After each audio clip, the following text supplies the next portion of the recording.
Hey students, Mrs. T here, and we are going to talk about just the bare bone basics of economic behavior in this video.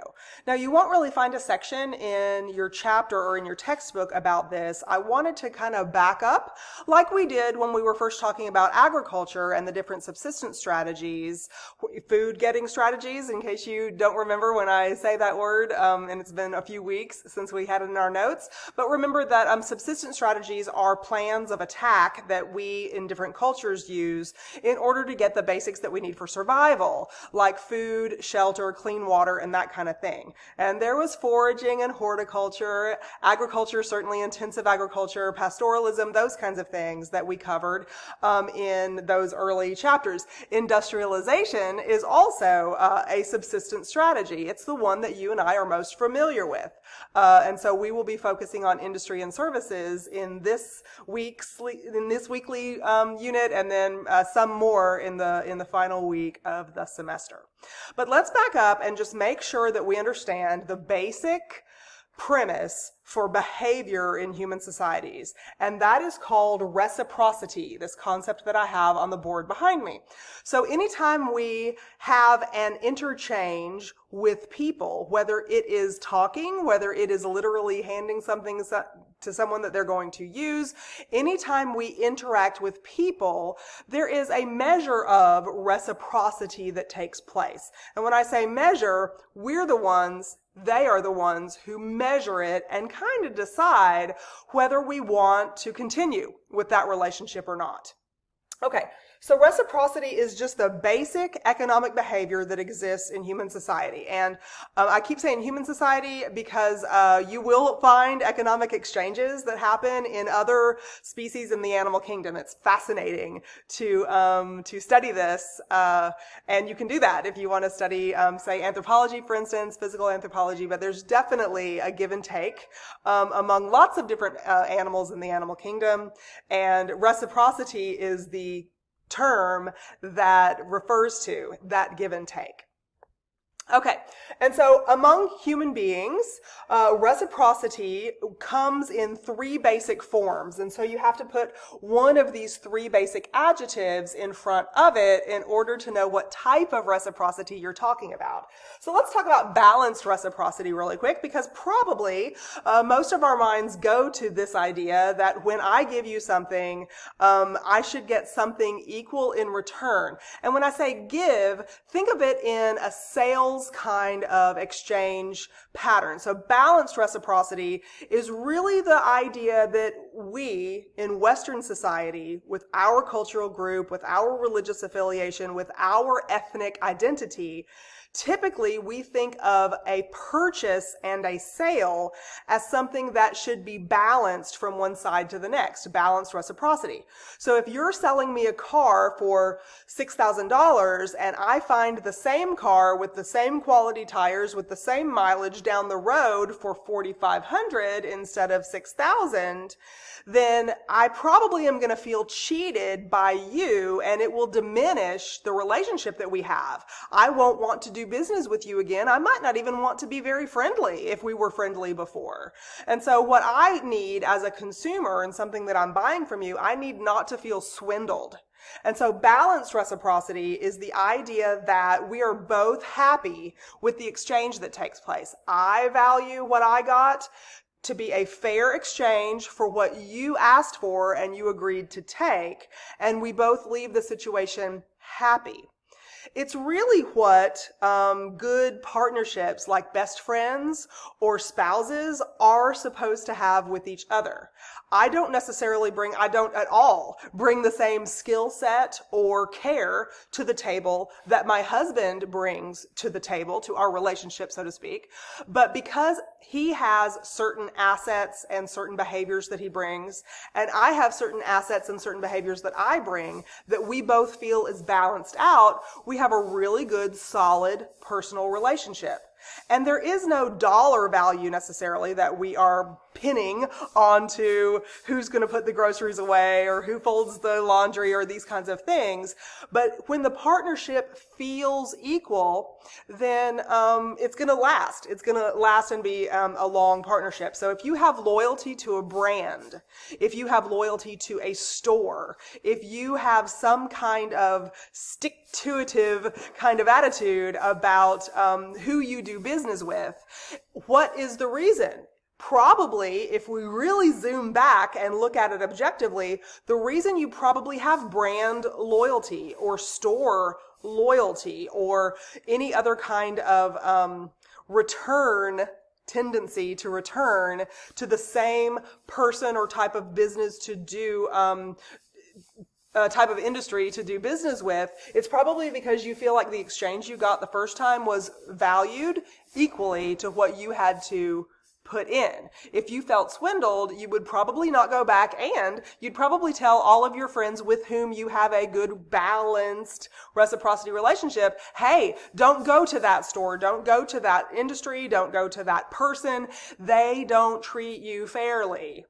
And so with exchanges where money is provided for a good, like a gallon of milk, or a service like making your AM Crunch Wrap at Taco Bell, if you feel like you got the same value, if you exchanged money for your AM Crunch Wrap and you felt satisfied that it did not cost you too much, you'll probably go back and get that again. And if you feel like milk is too expensive, you're probably going to try to cut back on it in your household so that you don't use quite so much, or maybe find an alternative or buy a smaller package, something like this.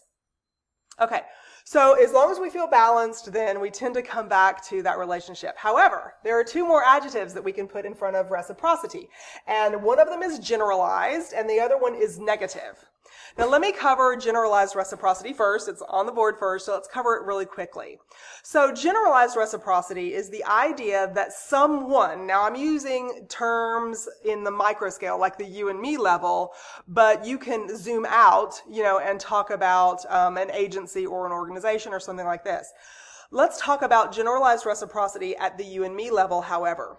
So if you have a child that you are caring for that child, you and the child are in a reciprocal relationship. You practice reciprocity, you and the child.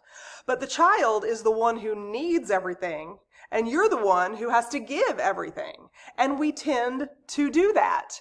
And even though it might be in the back of our mind, oh, this child is going to make me proud. Oh, this child is my legacy. Oh, this child might take care of me in my old age and change my diaper when I'm 90. Even though I'm changing his diaper when he's 9 days old, he can't do it. And therefore, we tend to give this without any expectation of anything in return. We hope that there will be a good return on this investment. We hope that we will be proud and have a child who's polite and likes us and takes care of us too. But is there any guarantee? And when there's no guarantee, do we still do it anyway? Our society has built-in expectations for how you will treat the people who are dependent upon you.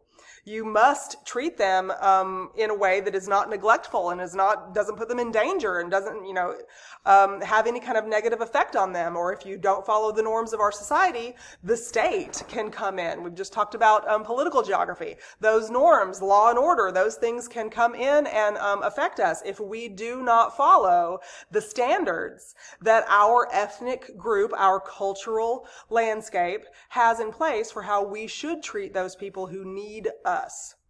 And so in generalized reciprocity, you have a situation where one of the two people in the exchange, or one of the entities in the exchange, is the one who's always giving, wants to give, is not necessarily angry about always giving and never having anything in return, but feels necessary to give. And the people who receive it also expect it. The people who receive it expect that you're going to do it.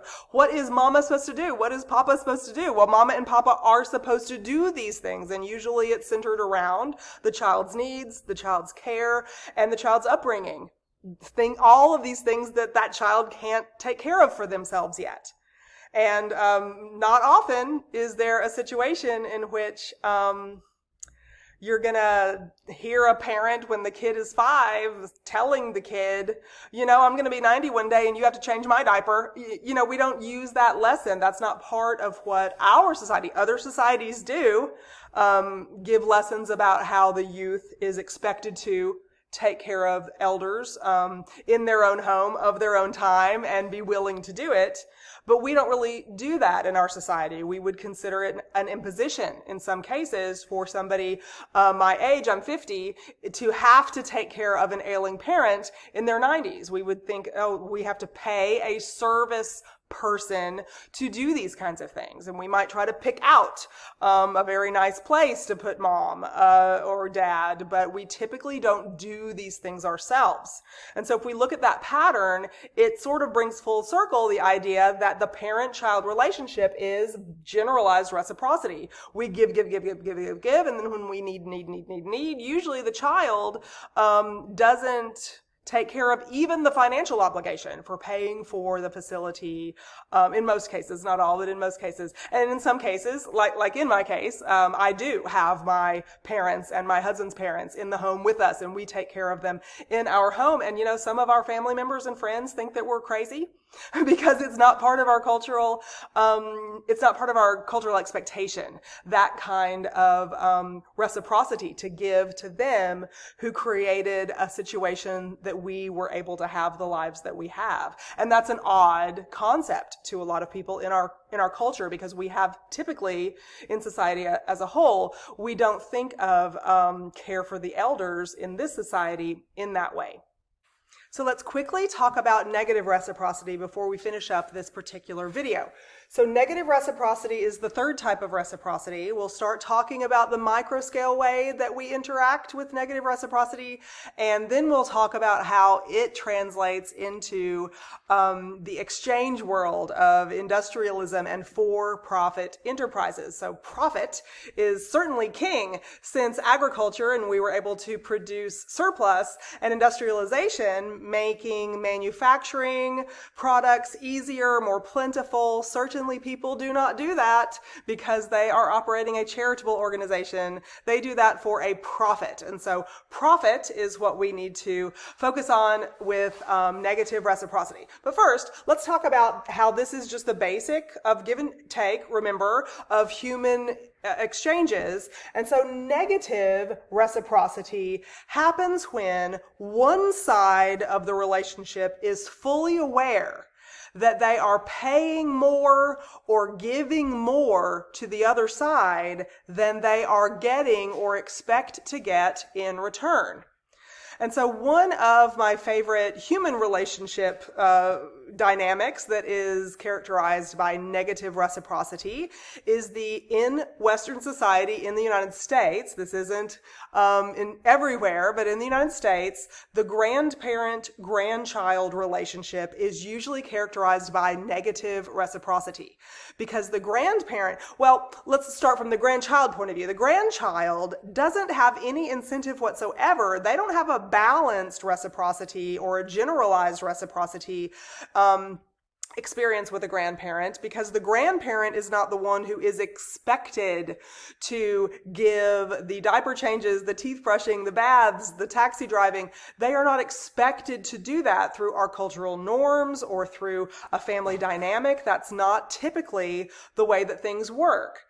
If a grandparent wants to spend time with the grandchild, the grandparent usually has to calculate a way, and it's not necessarily as conscious a decision as I'm implying here, but the grandparent has to make the incentive for the grandchild to want to spend time with them good enough to where they will, gravitate. Oh, there's grandma, there's grandpa, we're going to run over there, let's get ice cream, or can I stay up late, or are you going to take me to the movie, or can you buy me these roller skates, or whatever whatever it is, that kind of gift giving that the grandparents typically do. And it doesn't have to be a physical gift. It can be the gift of time, right? It can be making cookies together in the kitchen and just that time that you spend with grandpa doing that. Or it's, hunting season and you go out with grandpa and you want to be with grandpa for this because he's doing this for you. And grandpa does not get an equivalent exchange in return. Grandpa pays for the gun and for the ammo and for probably the jacket and the camouflage and all of this kind of stuff, and certainly gets the grandchild's love in return. But if you're talking about value, is there a price that really you can pay for that love? Well, a grandparent will say yes. That's why they eat what they want to at my house, stay up as late as they want to, and we watch movies and kind of no rules apply. They don't get disciplined, and I'm going to pump them up on sugar and send them back home, right? Where the other kind of reciprocity arrangement actually dominates. That generalized reciprocity arrangement dominates in the general household with parent and child in a nuclear household situation. Okay, so in the business world, negative reciprocity is the dynamic that exists behind a for-profit relationship. So when we get deeper into, and of course this is just background information for the industry and services chapter in our textbook, but I just wanted you to have this in the back of your mind and really examine your behavior about how you interact with people. Why do you maintain relationships with people? Why do you break up relationships with people? All of these kinds of things are economic decisions. Are they based on balanced reciprocity? Usually solid relationships that have long-lasting power, long time down the road, a 50-year marriage or something, is usually because of balanced reciprocity. A child is usually successful in life later on because generalized reciprocity characterized that child's upbringing. Aunts and uncles and grandparents and people who don't have a day-to-day contact fulfilling the child's needs on a regular basis with that child in order to get love and attention and desire from that child and be a significant part of their child's life, then that means negative reciprocity. I'm going to give you much more than you're ever going to give me back. Much more time, much more effort, much more monetary input, definitely, especially in the elder grandparent young child, because that child won't be able to be old enough usually by the time that the grandparent is dead. That child won't necessarily be able to contribute economically to that grandparent in the same way that that grandparent probably did for them in order to get that love relationship to begin with. Well, in the for-profit world, it's the same way. If you are interacting economically, exchanging money for goods or services, and it is not a charitable organization, but a for-profit industry, the intention is for the person who is selling the good, manufacturing the good, providing the service, the industry or the person who's doing that, the purpose of what they're doing is to make a profit, and therefore they must get more from you than the value they are giving you in exchange, or there wouldn't be a profit for them to glean from the exchange with you.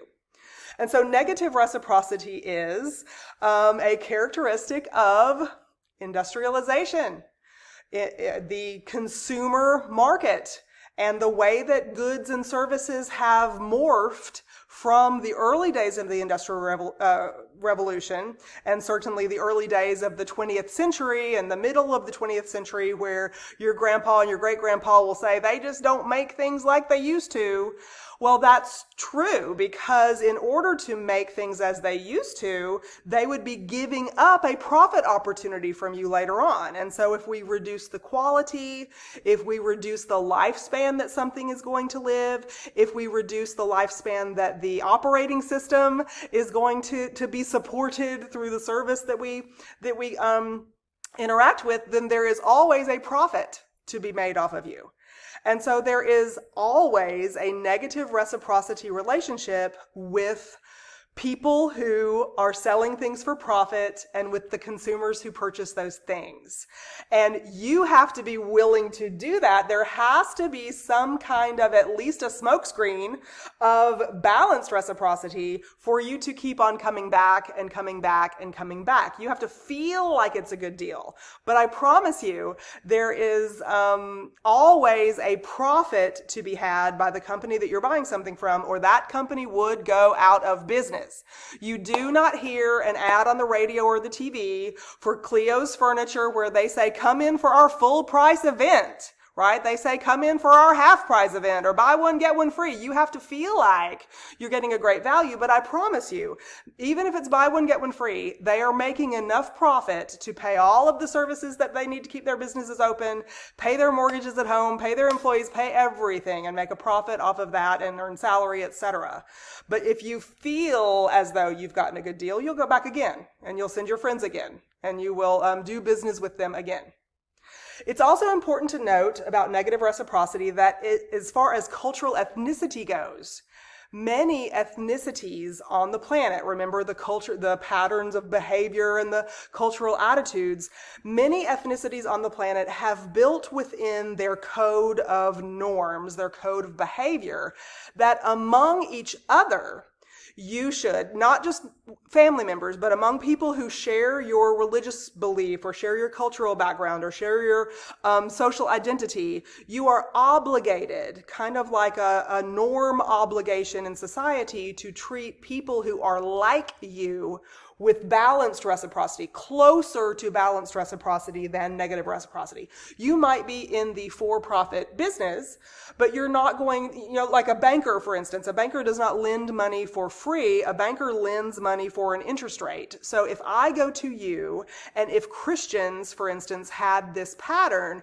and you knew I was a Christian and you were a Christian, then you would be obligated by social norms in a society that had this pattern to, yes, make a profit, but not just rake me over the coals while you're doing it. So maybe you'll only charge me like 3% profit because that's fair. And you're giving me something that I need right now, so I feel the benefit and I'm willing to pay you that 3%. But in societies that have negative reciprocity with outsiders, remember we identify against the other, negative reciprocity relationships require that if I'm doing business with somebody who is, since I used Christianity, let me say Buddhist or Hindu or something other than Christianity, one of the other universalizing religions. So if I'm doing business with somebody who is from the Hindu faith, if my society required this pattern, you as a fellow Christian would be angry with me if I gave the Hindu the 3% interest. I must, as a social requirement, instead identify them as the other by the negative reciprocity relationship I have with them. So instead of giving them 3%, because that's what I gave you, I'm going to give them 10. I'll still give them the loan. I'm going to make profit off of them, but I'm going to make the majority of my profit off somebody who I identify against, whether it's the religious ethnicity that I just used or your social identity or your gender or sexuality or racial group or any of these kinds of things that we've studied in past weeks. Some societies have the requirement. People in your same ethnic group would shun you, would put a scarlet letter on you if you treated outsiders the same as them. That's a no-no in a lot of societies around the world, and that's going to affect the way that our modern industrial and post-industrial exchange systems happen, with the mindset that some people have about whether they can or should take advantage of others. You might think back to a documentary we watched early on in the semester. It was called Stealing Africa. Well, if you have negative reciprocity that you're supposed to identify against the other based on negative reciprocity, then maybe it wasn't stealing. Maybe the word stealing is, harsh language. Maybe we shouldn't necessarily use that categorization because it is perfectly normal. I'm doing a lot of air quotes in this video, but it's perfectly normal to have that negative reciprocity relationship with the other in a lot of economic exchange cases. Okay, so we will talk about industry and services some more in the next video. Hope you enjoyed it. Text me with questions. Bye.